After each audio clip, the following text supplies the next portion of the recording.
your face on the recording, you can just take yourself off of the video. So today I'm going to just declare our safe space. So I'd like to establish this meeting as a safe space. That means every voice will be heard and respected, and we enter this space with different lived experiences. And as such, we recognize the potential for unintentional harm, and we're committed to healing should that harm occur. Today, I'm speaking to you from Seattle, as is Chris and Dale, which is part of the unceded land of the Duwamish, Suquamish, Muckleshoot, and Stillaguamish people. And we'd like to acknowledge their community and pay respects to their past, present, and future elders. So with that, I'd like to introduce Dale Reisner, who you probably all know, but she is Dr. Dale Reisner. She's the healthcare quality improvement consultant and former medical director, OBGYN quality and safety at Swedish Health Services. She's going to update us on everything COVID. So take it away, Dale. Sure, and a little more. So we did put into the chat already 2 links that you might want to hang on to. One is covid.gov, and that website has CDC information, has info for still ordering 4 free COVID tests. In case you don't know, you still can get those.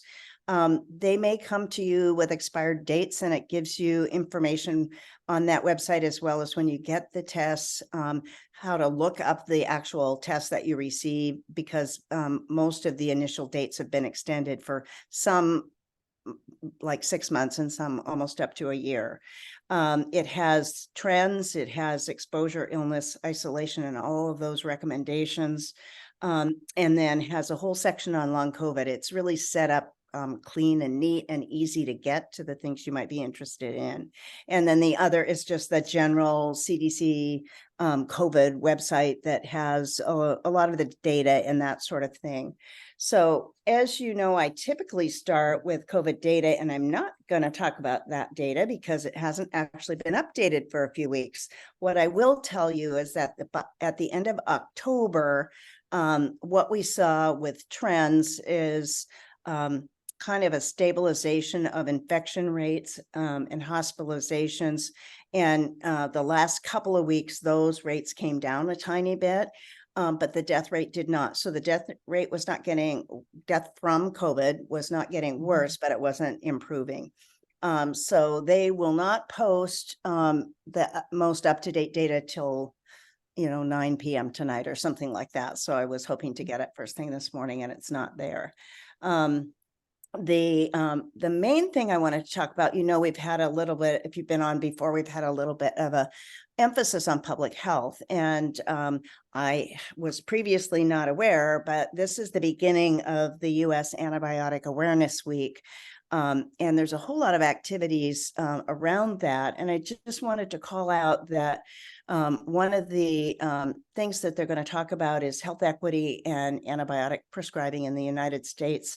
And we have discrepancies in antibiotic administration, antiviral, anti-yeast medications, as well as more resistant organisms in people who are the ones who are typically called out in disparities. So that is often the very poor, as well as race, ethnicity, sometimes disabilities where access is challenging.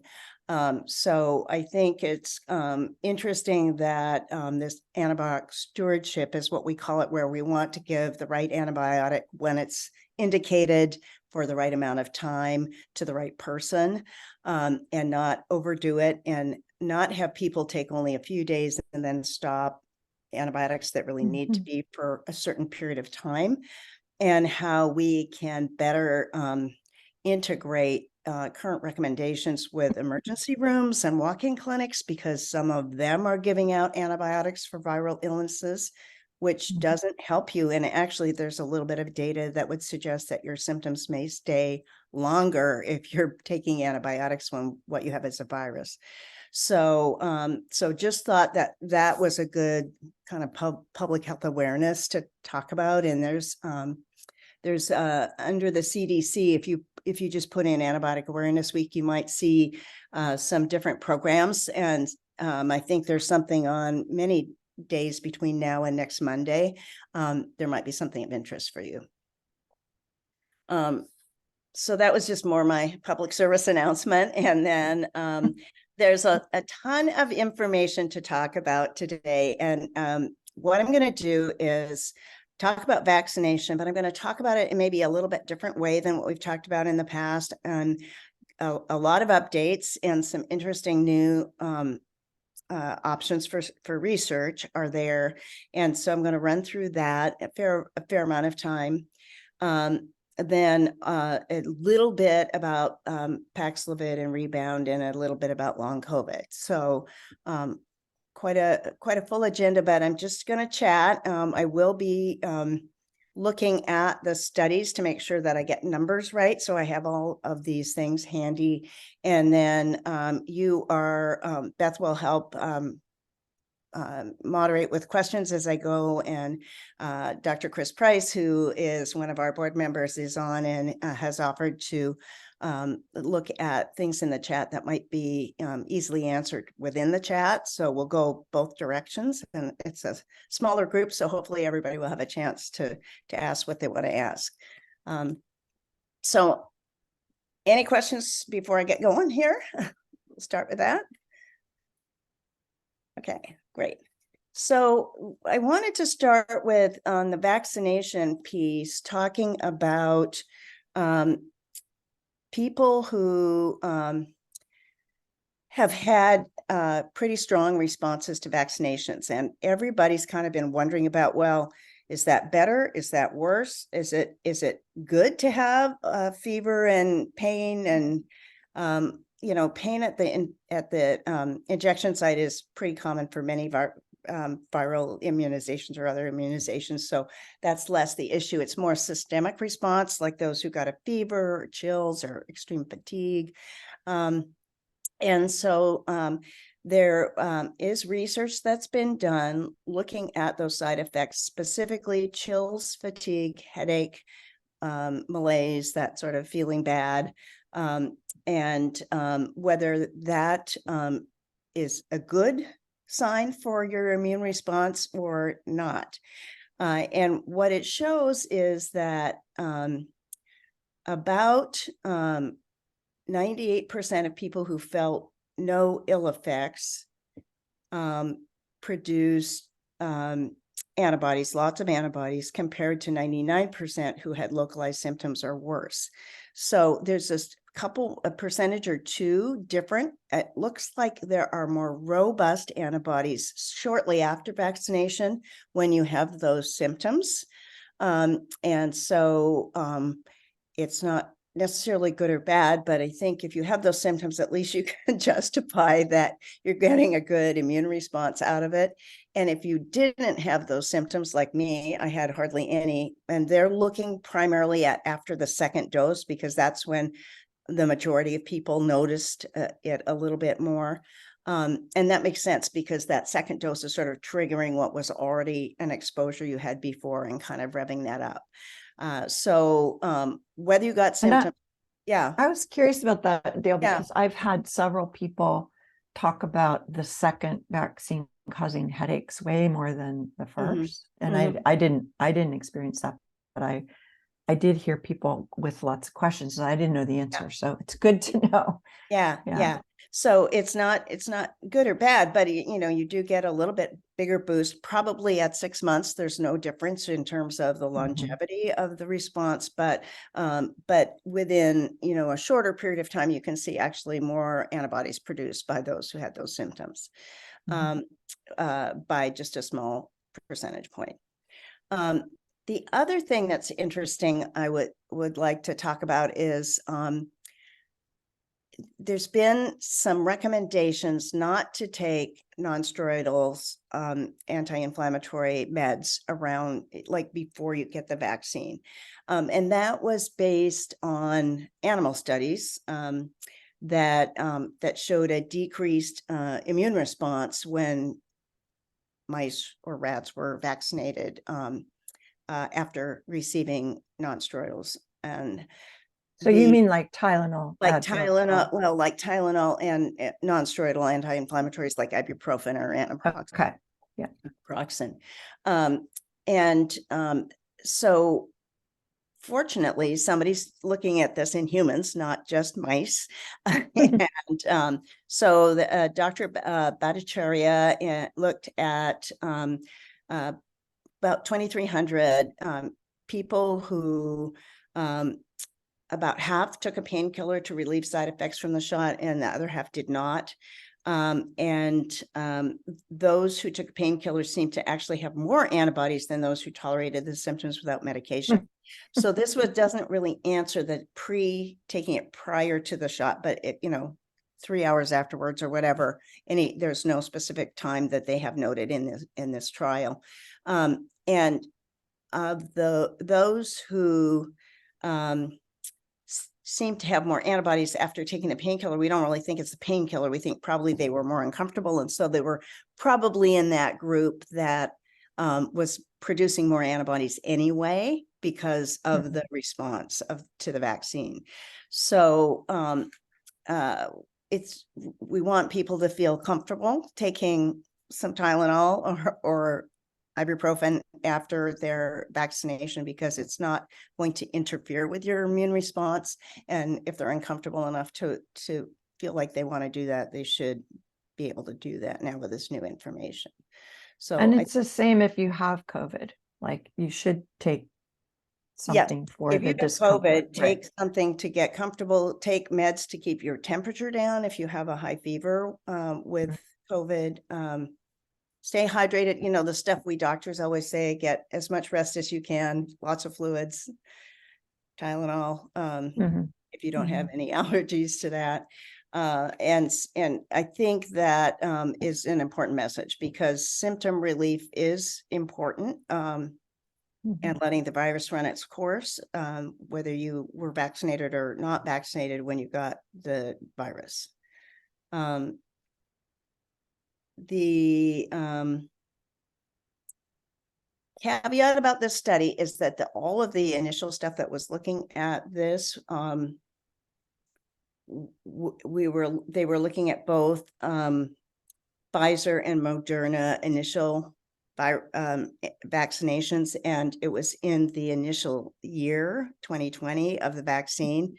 Now it's really hard to measure those antibodies. They've really jumped on it, and I'm glad they did, because we've all been exposed to the virus symptomatically or not, or we've had vaccinations already. So trying to measure antibody levels in a now exposed population would be challenging. So although it was not the Omicron variant, it was the initial Wuhan virus that they were looking at, or Wuhan variants, that I think is really important to understand.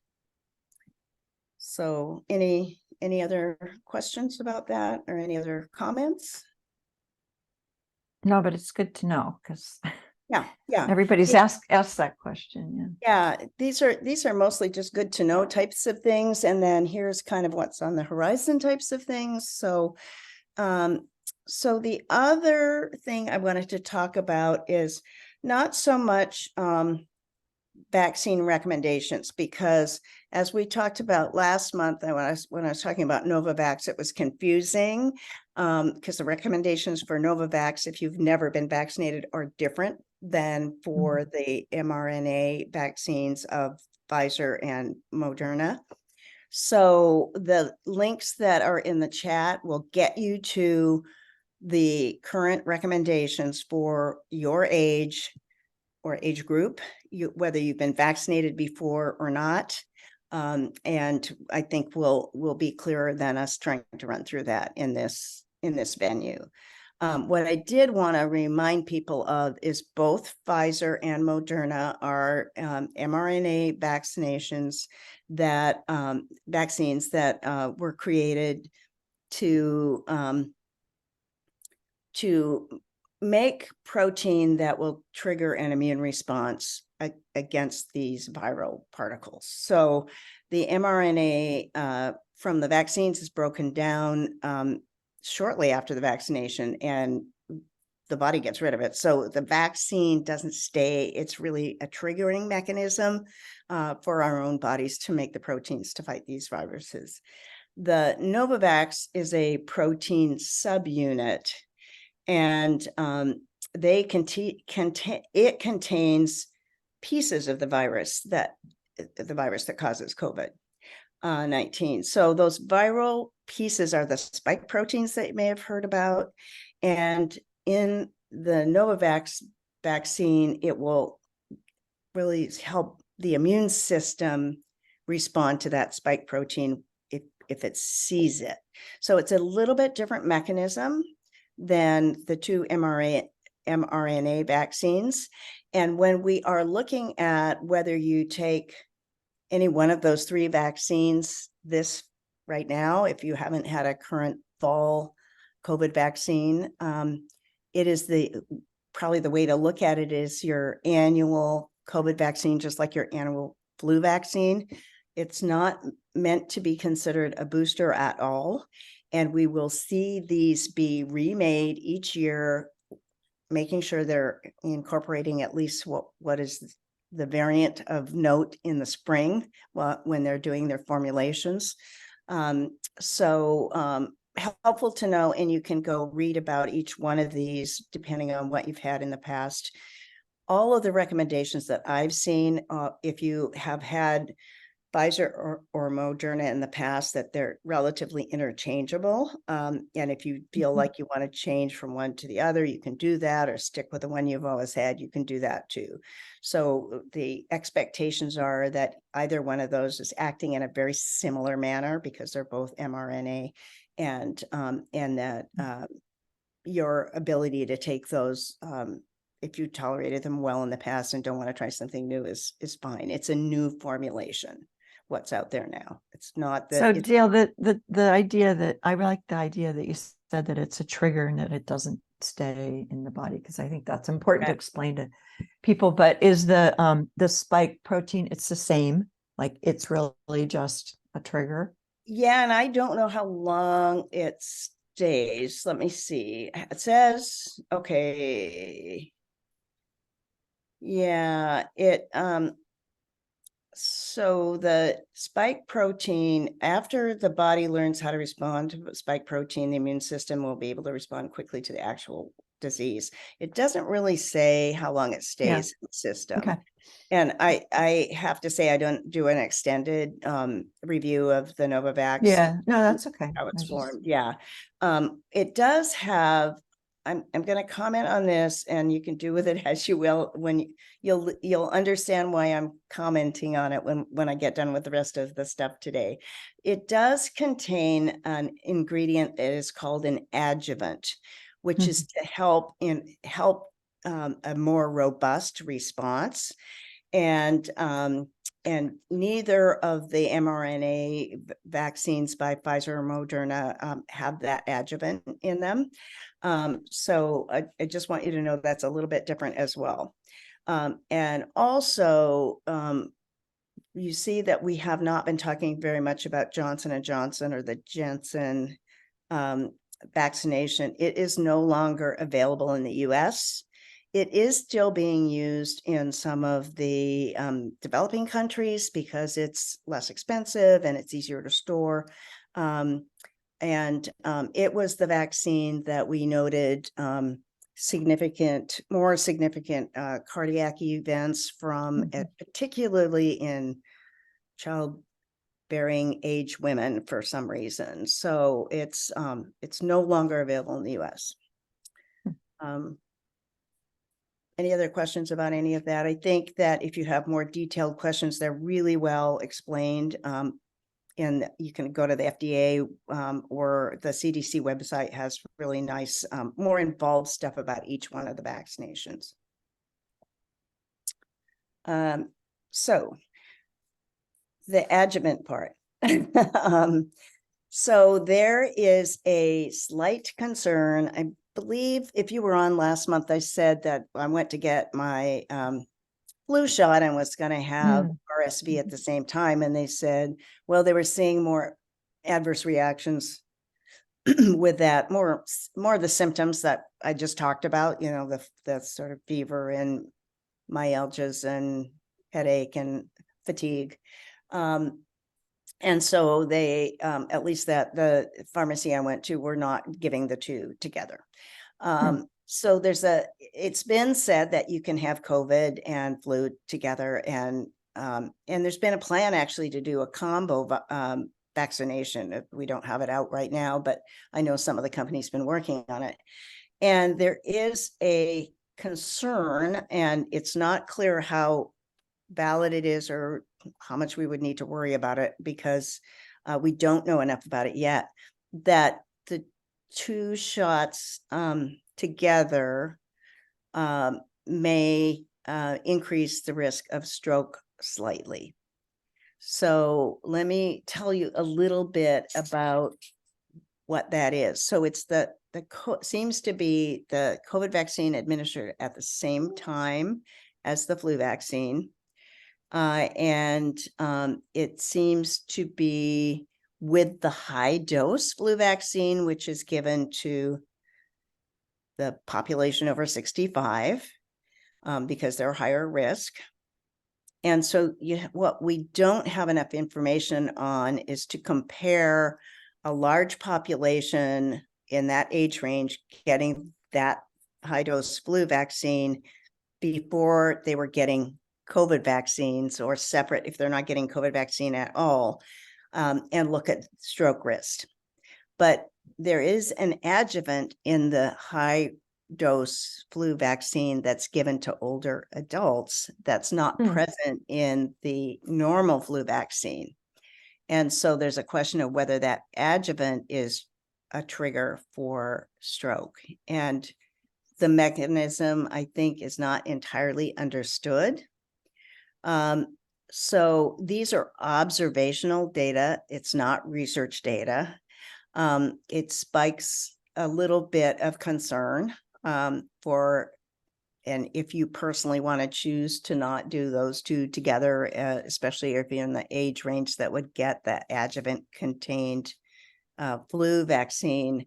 What is interesting, though, is that apparently there is some observational information about the flu vaccine alone with the adjuvant that may have that same slight increased risk of stroke.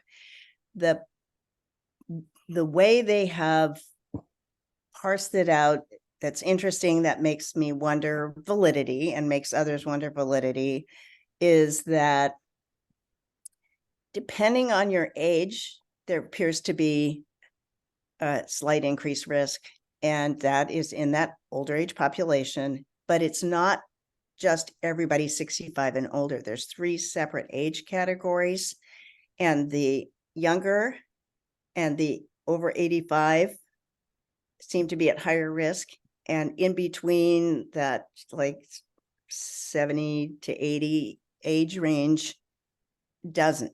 So that does not make much physiologic sense. Yeah. So we really need more information. And like I said, the only reason I'm really mentioning this is you will probably see and hear things about this. And so you have the facts that it is of concern. It's something people have noticed. It may be nothing.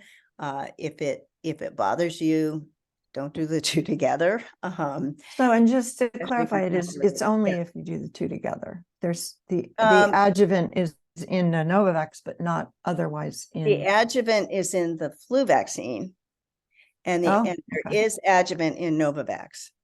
Right. So Novavax is brand new. There's not been enough use of it to know whether this Right. is something that we would Yeah. see with Novavax by itself. Yeah. So Okay. there's 2 studies that are both observational. So it's not just one person speaking up. So it's worth looking at in more detail. And let me get you the data that, so, strokes get more common as you age anyway. So, Yeah. we have to have that comparison data. About a year ago is when folks in the US noticed this possible association. And it was through the vaccine safety data link, which they monitor all vaccines for complications. And so they thought initially the link was unlikely, and then I got a little bit more information on what made them look at it more closely. So FDA and Center for Medicaid and Medicare and Medicaid services looked at 5.5 million Medicare recipients, okay, who were 65 and older. They looked at the health records of those who received COVID bivalent shot, either on its own or with the flu vaccine. And this was just about 2 months in 2022. Okay, 2-month period of time. They found no statistically significant increases in stroke with the COVID vaccines administered by themselves. They had an increased risk of stroke amongst those who were 85 or older who got the Pfizer BioNTech vaccine, and in those who were 65 to 74 who got the Moderna. So that's weird, right? Weird, Yeah. really weird. Yeah. So, what they said was that when both COVID and flu vaccines were given, there was a 20% increase in the risk of ischemic stroke with Pfizer, and a 35% increased risk with Moderna bivalent. And those are not the shots we're getting right now, right? Bivalent is gone. So it really unclear, and it's not a cause for alarm. And again, we need to have much more detailed information. risk. Yeah. But I think that being informed to choose to get your 2 together or not to get together, I think is worth talking about in this venue. So that's why. And our patients might have that question. Our patients and your family members or whatever might have the same concerns. In fact, I've had family members say, should I get both things together? So, yeah. So I'm sure we will see more. The attributable risk of except for over the 85 and older age range, where stroke is a lot more common and they don't have enough information on this, you would have 3 additional cases of stroke for every 100,000 people if this is really a thing. So very small in the big picture. Yeah. And COVID has a risk of stroke by itself. So we want the COVID vaccine given. Other questions about that? Okay. I'm sure everybody saw, but Maggie Pheasant asked about, are all 3 vaccines new and not considered boosters? And Chris said that's correct. That is correct. That is correct. Yes, they're brand new. They're not boosters. They're not the bivalent. They're not, they're different formulation from the original. Still mRNA virus vaccines for both Pfizer and Moderna, and the different spike protein approach for Novavax. So that other thing I wanted to, I was at a, we have a Department of Health perinatal advisory committee that has now become our perinatal quality review, quality care collaborative in Washington State. And we were getting some updated information about vaccination in pregnancy and postpartum for lactating women. And so I wanted to share a little bit because you may be hearing things. I don't know whether you'll have clients, but certainly maybe hearing things about whether the vaccines are safe. The background risk on this is the original studies for the mRNA vaccinations did not include pregnant women on purpose. Mhm. And there were a small, when I say small, like 1,000-ish, maybe 2,000 max, women who were found out they were pregnant and had already been participating in the trials and had vaccination, who had no adverse outcomes compared to their peers, but not a large number. And so we have had even more vaccine hesitancy in our obstetric population for COVID vaccines.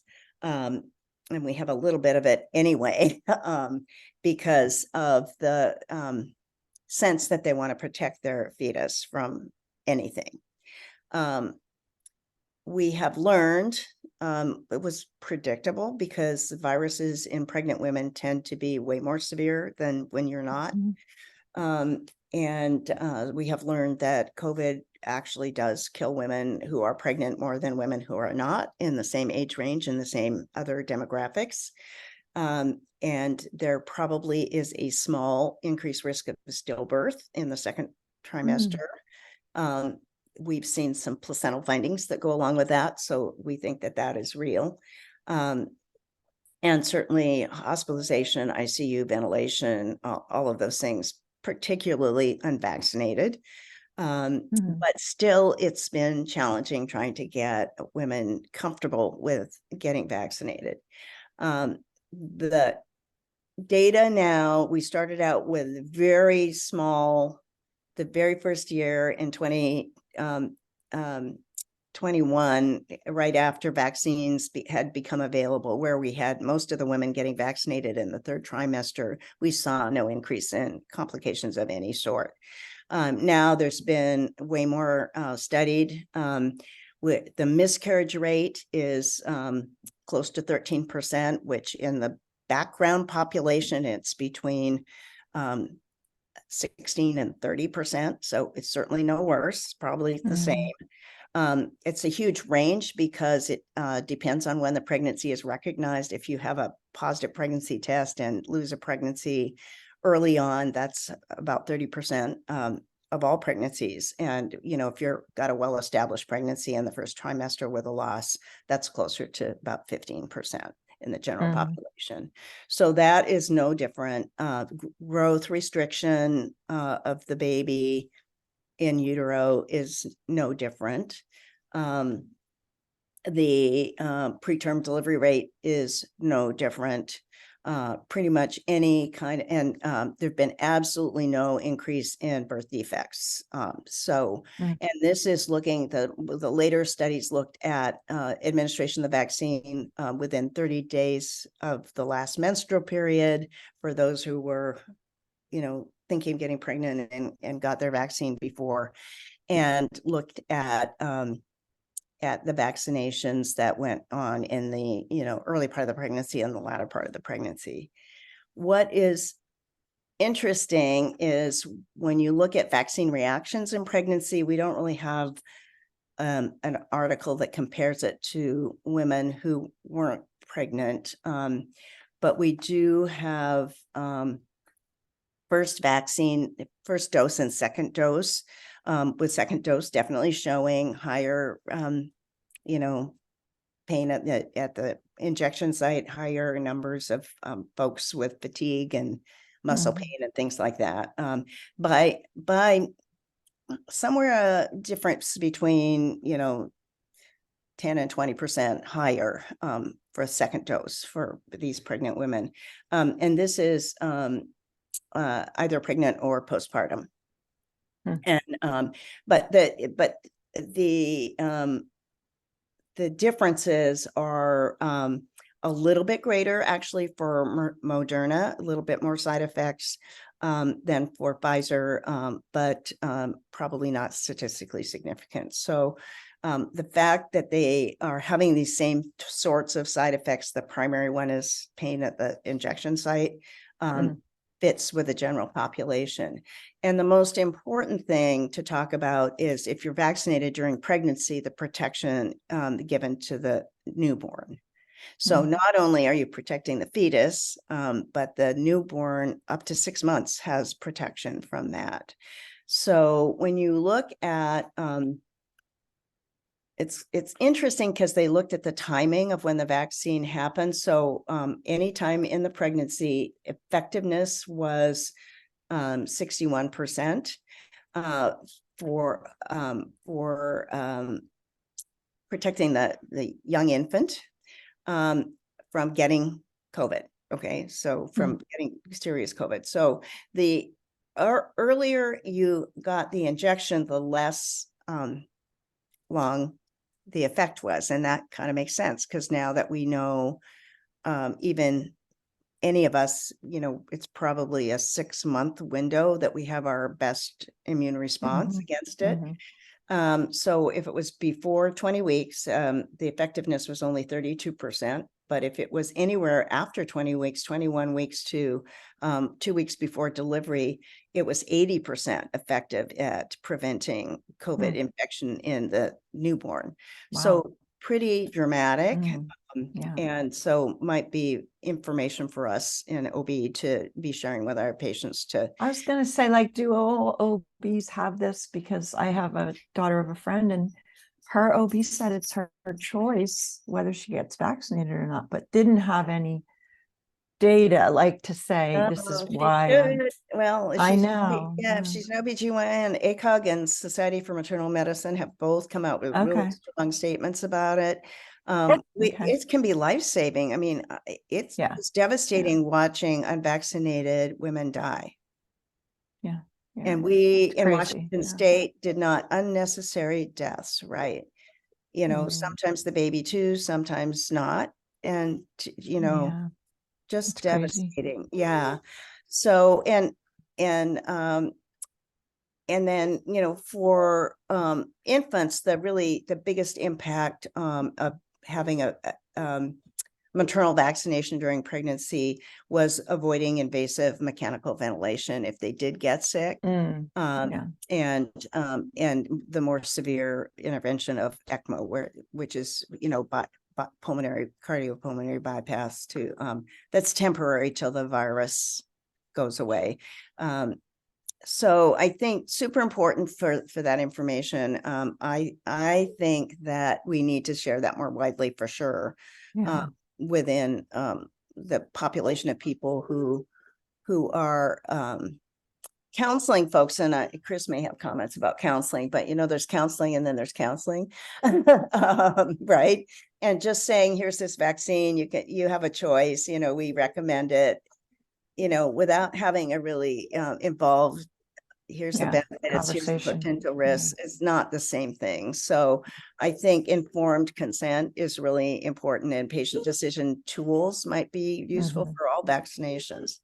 And then just so you know, I mentioned vaccine hesitancy in pregnancy. Our best is around 55% for Tdap, the tetanus, diphtheria, and pertussis, because it's been around for a long time, and I think pertussis is a scary thing for patients, for their newborns. Flu vaccine during pregnancy is about 47%, and COVID bivalent booster was 27%. So, we had higher than that getting vaccinated with the 1 or 2 doses. Our data in the US is that many more people got 1 dose and then decided not to get the second dose. But decent, especially in the higher risk populations of fully being vaccinated. So that's all I was going to talk about with pregnancy. But I think it's really helpful now that we're starting to get some of this data. And allay some of the the fears. And I guess I would recommend that my patients who hadn't been vaccinated before pregnancy get their vaccine at 21 weeks. And, then they're Yeah. and the other thing is the stillbirths were really looked to be more in that, second trimester and later. So that might help prevent pregnancy complications as well. We saw a big jump in hypertensive disorders of pregnancy during COVID, and it's not clear whether those will calm down once the virus is a little bit more tamed or not. So, Chip, your comments are not appreciated. Hi, Chip. Let me let him out. Chris, Okay. I don't know if you want to add anything while I step away. Well, I think that, the one thing is that we've always known that when it comes to vaccine use in pregnancy, giving the vaccines in the third trimester with rubella, measles, mumps, and also a DTaP is always better for the baby long term. It's just because either between the colostrum that's given off for the first week of breastfeeding, or just what antibodies are passed through the placenta, it's a stronger response in the third trimester. You would just assume as you get closer to conception, that response is going to be less and less. And I think it's just natural to think that. And in terms of counseling patients at the OBs and things like that, I mean, they counsel about measles, mumps, rubella all the time, because that's one of the things they check to see if they've been vaccinated before they deliver. And if not, they get vaccinated while in the hospital. It's just something I think they just need to add to the repertoire of what they talk about to make it more, correct. Right. And we did, we, at least within the Swedish system that I was working in, we did really go out of our way to make postpartum vaccinations for COVID available for women before they left. We couldn't do it for their partners necessarily, but at least getting the mom who might be breastfeeding that vaccine before she went home was a step in the right direction. And we do with Tdap as well as measles, mumps, rubella have pretty good uptake, even if someone's hestant, if they're not anti-vaccination altogether, if they're hesitant during pregnancy to get them postpartum. So yeah, you want to work around what folks are comfortable with, but still let them know the benefits. So And the risks. Yeah, and the risks. That's exactly it. Nothing's risk-free, and you have to balance those. And if you get a bad complication, you don't see what could have happened had you not done the choice you made, right? So I just want to talk a little bit about Paxlovid rebound.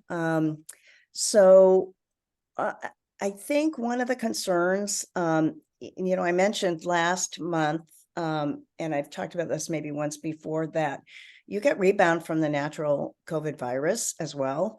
It may be higher with Paxlovid. I think there was another article recently that said it was probably closer to the same, but the last detailed study I looked at showed it to be, about 10% higher than the wild virus.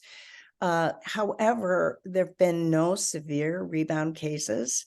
And at worst, that rebound may have you isolate a little longer, but it is incredibly effective at keeping people at risk out of the hospital and from dying. So we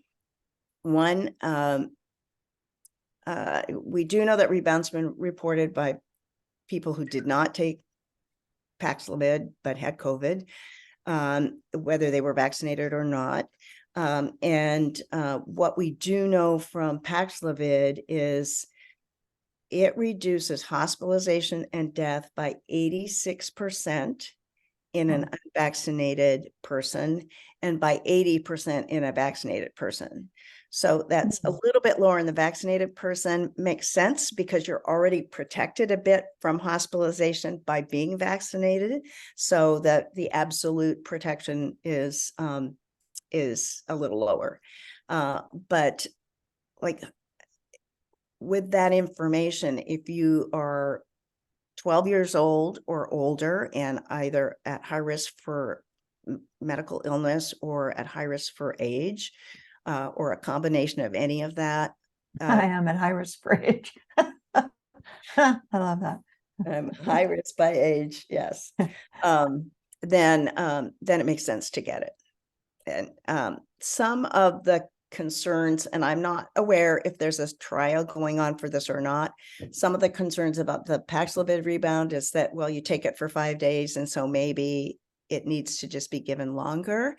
And I don't know if somebody's actually formally studying that or not. I don't know, Chris, have you heard or seen anything about that?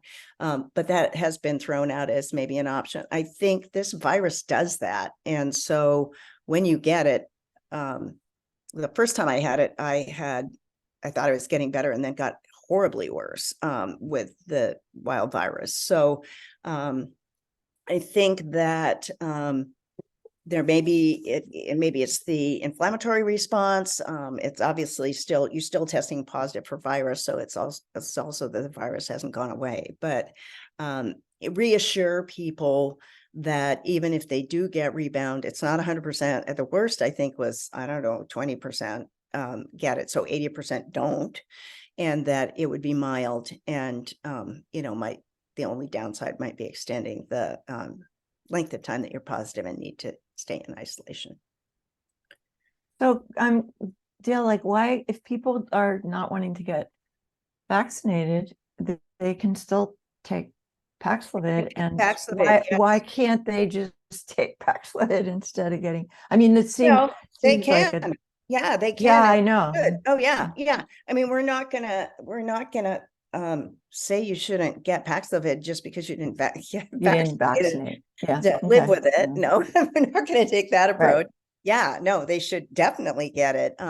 They may be not jumping in to talk to their doctor about their COVID. I don't know. Depends on how sick they are potentially, but there are a lot of people, and I don't know everybody's vaccination status, but younger people who say, "Oh, not that bad. I just got a cold," and so I am not aware of anybody saying that a person who's not at high risk, either medically, like with diabetes and younger, or with who are older and unvaccinated, that all of those people should have access to it. But if you're young and have a bad case of COVID, I'm not sure whether a provider would give you that. Give it, yeah. I think the hardest part now is how many people are still testing or not. Yeah. Exactly. So we know, we know a lot. Paxlovid, Paxlovid should just be thought of as like Tamiflu for influenza.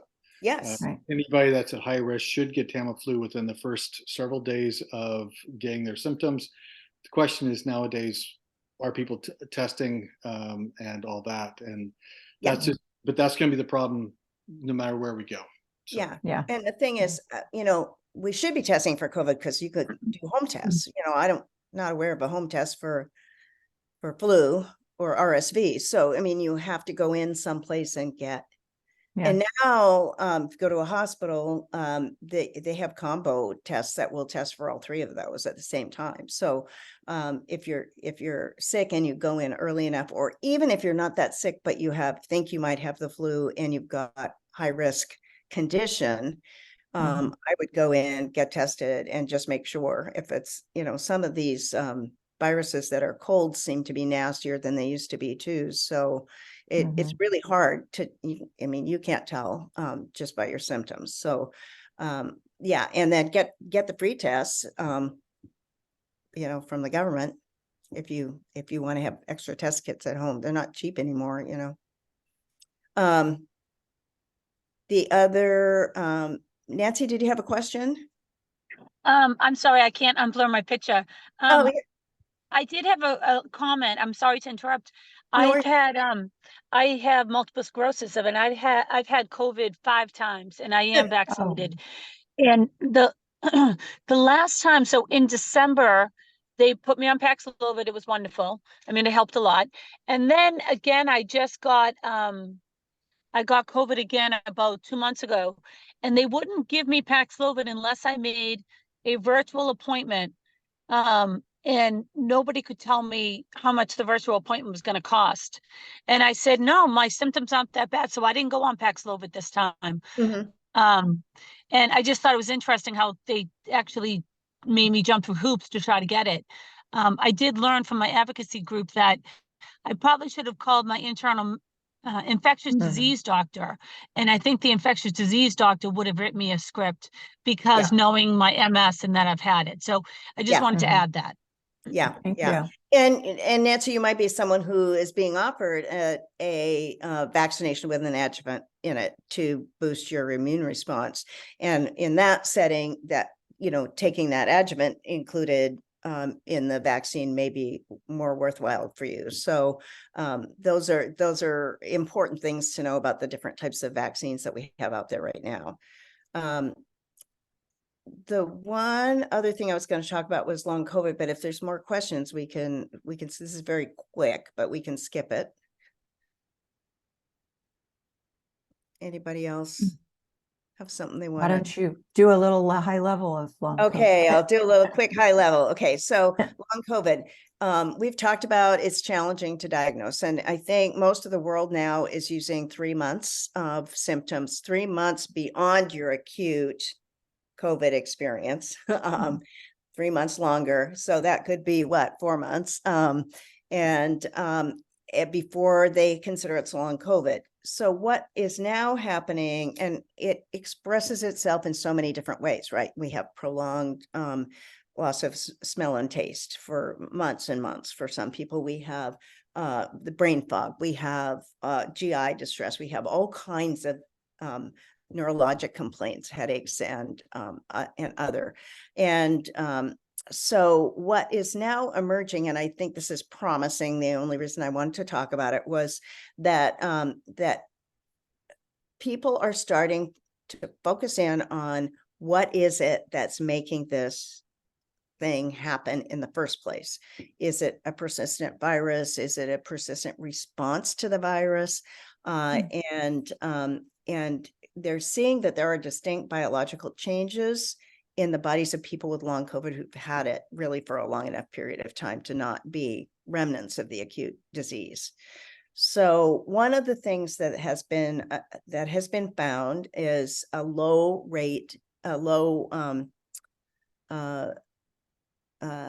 amount of serotonin in the system of some of these folks with long COVID. Not with all. They tend to be people that had more severe COVID infections. Serotonin is really important neurotransmitter. It's produced in the gut, and it's also produced in the brain. The brain has to make its own serotonin because the serotonin from the gut doesn't cross the blood-brain barrier. So those are the only two sites where it's made. And it's, some people refer to it as a hormone. It's a chemical neurotransmitter that coordinates about 1 million things. So it's involved with mood and emotions. You may know SSRIs are antidepressants that are selective serotonin reuptake inhibitors. So we've known about its association with mental health in the past.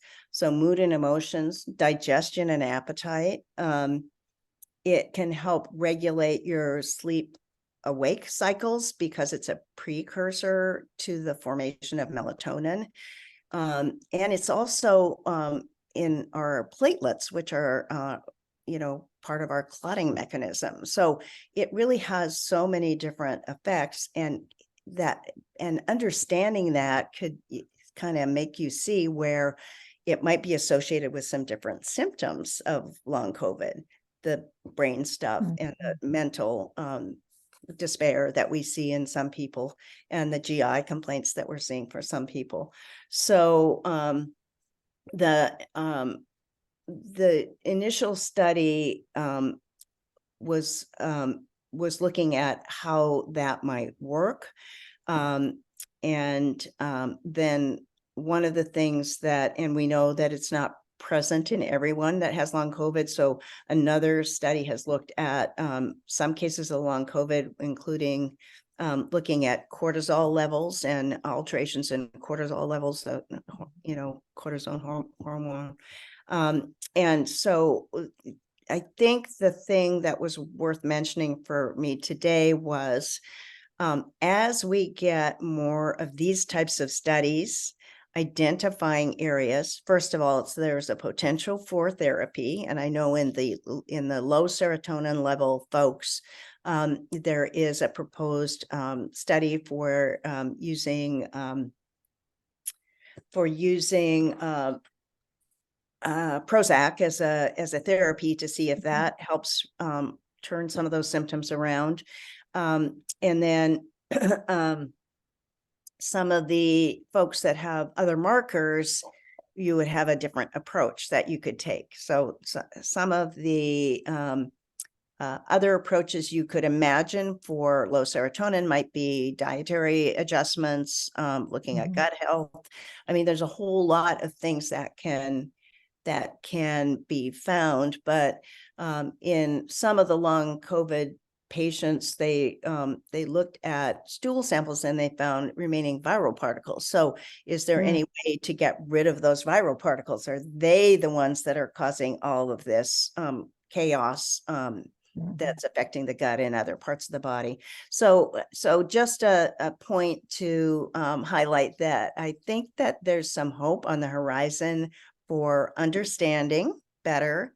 And it may come down to individuals. There may be several things that are key that we find part of what is causing the long COVID symptoms. And then depending on the individual and what your biomarkers look like, the response to try to, get rid of some of these symptoms and maybe get rid of the long COVID completely may be some sort of either hormonal or chemical mechanism to counter some of these effects.